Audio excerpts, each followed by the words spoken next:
யோசித்து பாருங்க.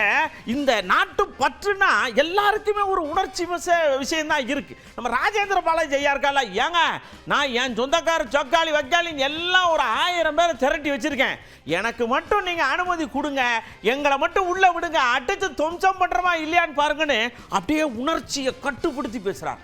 எங்களுடைய எடப்பாடியார் கழக பொதுச்செயலாளர் எடப்பாடியுடைய கட்டளை ஏற்று உத்தரவு கொடுத்தால் 1000 பேர் யுத்த காலத்துக்கு சென்று துப்பாக்கி ஏந்தி போராடுவதற்கு நாங்கள் தயாராக இருக்கிறோம்.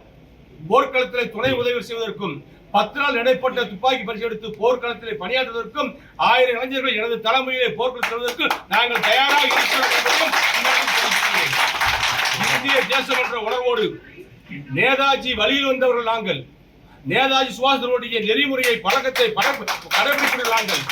இந்திய ராணுவத்தினுடைய முழு சுதந்திர வேட்கையை தெரிந்தவர்கள் நாங்கள் என்ற காரணத்தினால் இன்றைக்கு 50 ஆண்டுகளுக்கு பின்பு இன்றைக்கு யுத்த ஒத்திகை நடக்கிறது. இன்றைக்கு யுத்தம் ஆரம்பித்திருக்கிறது. இந்த யுத்தம் பயங்கரவாதத்துக்கு எதிரான யுத்தம்.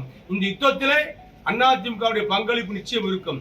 அதிமுக தேசத்தின் மீது பற்று கொண்டவர்களுக்கு அடையாளமாக யுத்த காலத்திற்கு தேவையான சொன்ன இளைஞர்கள் தேவையான சொன்னால் 1000 பேர்களை திருநெல்வேலி மாவட்டத்திலிருந்து, சிவகாசியிலிருந்து, ராஜபாளையத்திலிருந்து, சிலித்திலிருந்து, இந்த மாவட்டத்திலிருந்து அழைத்து செல்வதற்கு நான் தயாராக இருக்கிறேன்.